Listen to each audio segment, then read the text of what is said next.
आज का हमारा टॉपिक है कांग्रेस की स्थापना। भारत में काफ़ी समय से ऐसी राजनीतिक संस्थाओं का अभाव महसूस किया जा रहा था जो समस्याओं को सरकार के समक्ष स्पष्ट रूप से रख सकें। ऐसी प्रथम संस्था बंगाल में राजा राममोहन रॉय के साथियों के प्रयत्नों से बनी थी, जिसे बंग भाषा प्रकाशक सभा कहा गया। इस संस्था के कार्यों में प्रमुख कार्य सरकार की नीतियों की समीक्षा करना व आवश्यक सुधारों के लिए सरकार का ध्यान आकृष्ट करना था। इसी प्रकार की एक अन्य संस्था बंगाल ब्रिटिश इंडिया सोसाइटी बनाई गई।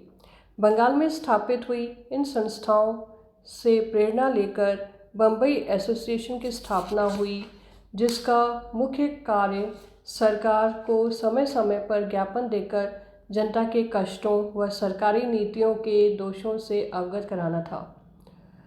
एक अन्य राजनीतिक संस्था इंडिया लीग को शिशिर कुमार घोष ने स्थापित किया, जो भारत में राष्ट्रवाद को प्रबल बनाने के लिए प्रयत्नशील थी।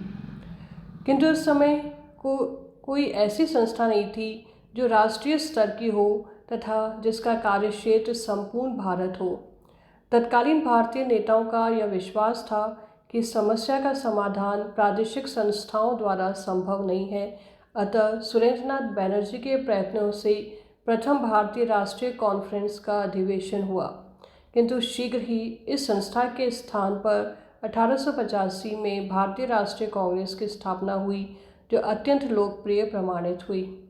इस संस्था को एक निश्चित स्वरूप प्रदान करने का कार्य एक अवकाश प्राप्त अंग्रेज अधिकारी ए.ओ. ह्यूम को सौंपा गया।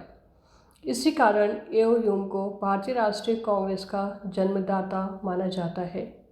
डब्ल्यू.सी. बैनर्जी आदि अनेक भारतीय नेताओं का विचार था कि ए.ओ. ह्यूम ने कांग्रेस की स्थापना वाइसरॉय लॉर्ड डफरिन के परामर्श से की है, ताकि भारत में व्याप्त असंतोष को विद्रोह के रूप में परिणत होने से बचाया जा सके। लाला लाजपत राय ने भी इसी प्रकार के विचार व्यक्त करते हुए यंग इंडिया में लिखा, भारतीय राष्ट्रीय कांग्रेस की स्थापना का मुख्य कारण यह था कि ह्यूम अंग्रेजी साम्राज्य को छिन्न-भिन्न होने से बचाना चाहते थे।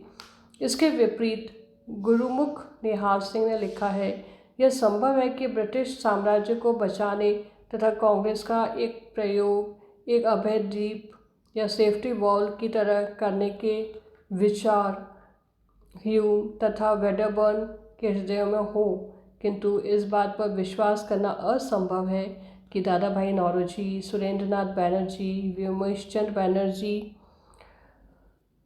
फिरोजशाह मेहता और राणा डे जैसे भारतीय नेता इनके हाथों में साधन मात्र थे, या वे भी ब्रिटिश साम्राज्य को क्रांति के खतरों से बचाने का विचार रखते थे। आधुनिक शोध कार्यों से यह स्पष्ट हो गया है कि ए.ओ. ह्यूम एक उदारवादी व्यक्ति थे तथा भारत में समाज सुधार करना चाहते थे। भारतीयों की स्थिति, निर्धनता व कष्टों को देखकर उनके मन में भारतीयों के प्रति सहानुभूति थी। ह्यूम का विचार था कि भारतीयों की यह समस्याएं तभी दूर हो सकती हैं जबकि वे राजनीतिक रूप से संगठित हों तथा कोई ऐसी संस्था हो जो सरकार तक जनसाधारण की समस्याओं को पहुंचा सके।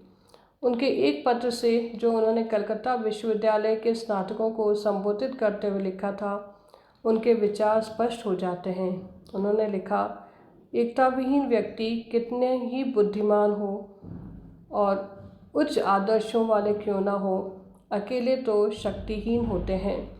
आवश्यकता है संघ की, संगठन की और कार्यवाही के लिए एक निश्चित और स्पष्ट प्रणाली की।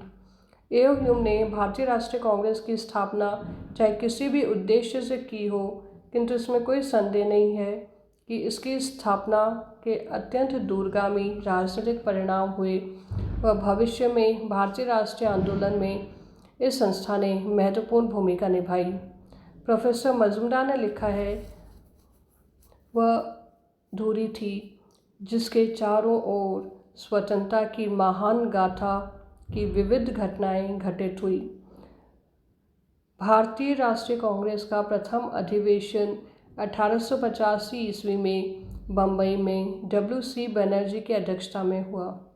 प्रारंभ में भारतीय राष्ट्रीय कांग्रेस समाज में व्याप्त कुरीतियों व सरकारी नीतियों से उत्पन्न समस्याओं की ओर सरकार का ध्यान आकृष्ट करने वाली एक संस्था थी, किंतु शनै शनै इसका स्वरूप परिवर्तित होता चला गया और यह शीघ्र ही एक राजनीतिक संस्था बन गई। धन्यवाद।